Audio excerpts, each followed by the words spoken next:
Hey everyone, welcome back to Woodworking Advisor. If you've ever used a miter saw, you know it's one of the most powerful and versatile tools in the workshop.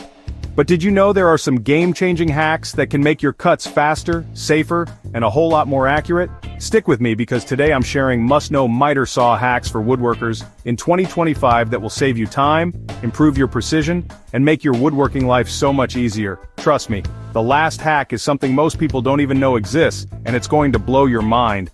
Let's dive right in. The first hack is using a stop block for repeated cuts. If you've ever needed to make several pieces exactly the same length, measuring every time is a total waste. Instead, clamp a scrap block to your fence. Slide your workpiece against it and cut. This gives you perfectly consistent lengths every time without measuring again and again. I use this trick all the time when building shelves, frames, and any project with repeated parts. It's simple, but it changes everything when it comes to speed and accuracy. The second hack is adding a zero clearance fence. You know how sometimes you get those ugly splintered edges when cutting? That happens because there's too much gap between the blade and the standard fence. Cut a scrap board right through the center with your miter saw and keep it attached to your fence. Now you've made a zero clearance insert that supports your cut on both sides, reducing tear out and leaving you with smooth, clean edges. This is especially helpful when working with delicate woods or veneered plywood. Here's one that saves your wrists and your ears, marking your cut with painter's tape instead of a pencil. Sometimes pencil lines can be hard to see under sawdust or harsh shop lighting. Use a strip of painter's tape where you plan to cut and mark your measurement directly on the tape. The tape gives you a high contrast, super visible cut line, and it even helps reduce splintering on the edge of your cut. It's quick, easy, and works incredibly well for detailed projects. The fourth hack is all about increasing safety and control. Instead of pushing the blade down quickly, try a soft descent.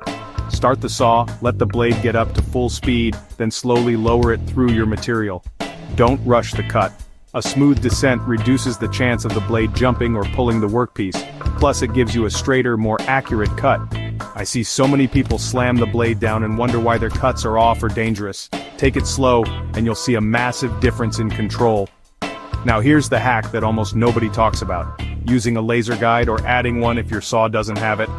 Some newer miter saws come with a built-in laser that shows exactly where the blade will cut, but you can actually buy an affordable laser guide that attaches right to your saw's arbor. As soon as you power up, the laser shows a perfect cut line. No more guessing, no more realigning over and over. This tiny upgrade saves me tons of time and gets me perfect cuts on the first try.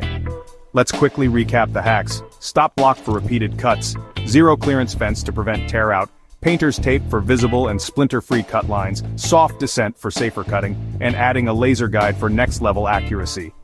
I promise you, if you start using even one or two of these, you'll feel the difference immediately in your workflow. You'll save time, you'll make cleaner cuts, and your projects will come together faster with less frustration. Which hack are you going to try first? Let me know in the comments. I'd love to hear what works for you and what other hacks you use in your shop.